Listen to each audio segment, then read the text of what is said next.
क्या आपने कभी सोचा है हम हर रोज भागते क्यों हैं? कभी पैसे के पीछे, कभी नाम के पीछे, तो कभी किसी की उम्मीदों को पूरा करने के पीछे। लेकिन क्या इस भागदौड़ में हमने कभी खुद से पूछा, क्या मैं सच में खुश हूं?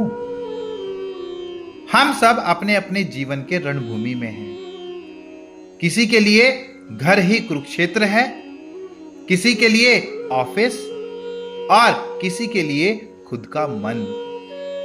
गीता का अध्याय 5, जिसे कर्म संन्यास योग कहा गया है, यही सिखाता है कि जीवन में भागो मत, बस जागो।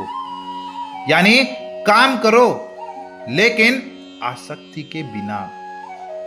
कर्म करते रहो लेकिन उस काम में खो मत जाओ। देखिए, हमारी सबसे बड़ी गलती यह है कि हम सोचते हैं अगर मुझे यह मिल जाए तो मैं खुश हो जाऊंगा। लेकिन जैसे ही वो चीज मिलती है, मन कहता है अब अगला क्या। यही चक्र कभी खत्म नहीं होता। गीता कहती है खुशी किसी चीज में नहीं है, खुशी तुम्हारे नजरिए में है। जब तुम अपने काम को भगवान का काम समझकर करते हो तो मन हल्का हो जाता है, क्योंकि तब तुम न जीत से डरते हो और न हार से। गीता का पहला बड़ा संदेश यही है कि कर्म संन्यास का मतलब काम छोड़ना नहीं होता, बल्कि काम में फंसना छोड़ना होता है।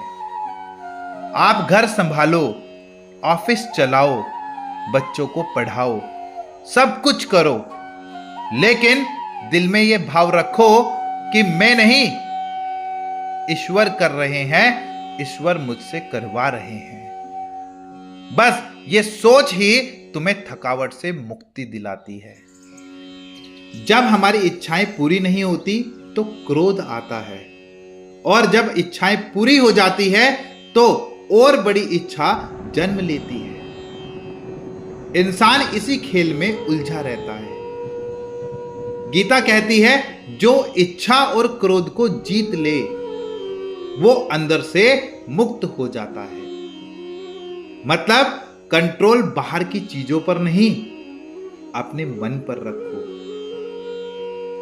अगर तुम्हारे फोन की बैटरी 2% रह जाए तो तुम उसे चार्ज कर लेते हो, लेकिन जब मन की शांति 2% रह जाती है तब हम कुछ नहीं करते, क्योंकि हम ये समझते ही नहीं कि मन भी चार्ज चाहिए। ध्यान से, मौन से और संतुलन से। गीता कहती है जो इंसान ठंड, गर्मी, जीत, हार, इज्जत, बेइज्जती सबको समान भाव से देखता है वही योगी है, क्योंकि उसका मन किसी एक स्थिति में अटका नहीं होता।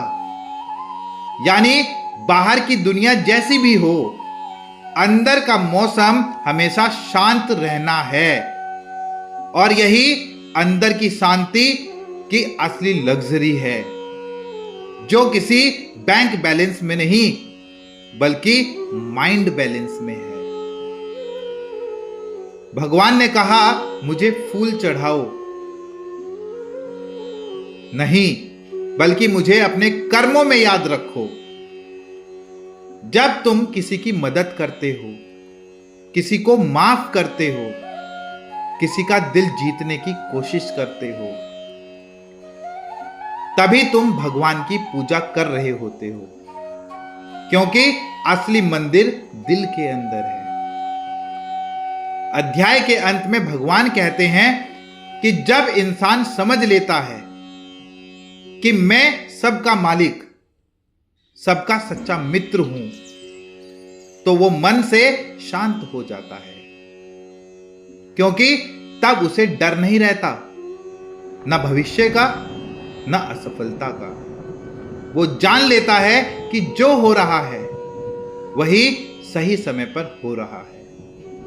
बस यहीं से शुरू होती है मुक्ति की असली यात्रा। तो गीता अध्याय 5 हमें यही सिखाता है कि जिंदगी को रोकना नहीं है, बस बहाव में रहना है। कर्म करते रहो, लेकिन परिणाम की चिंता छोड़ दो। जब मन और कर्म में यह संतुलन आ जाता है तो वहीं से भगवान से मुलाकात शुरू होती है।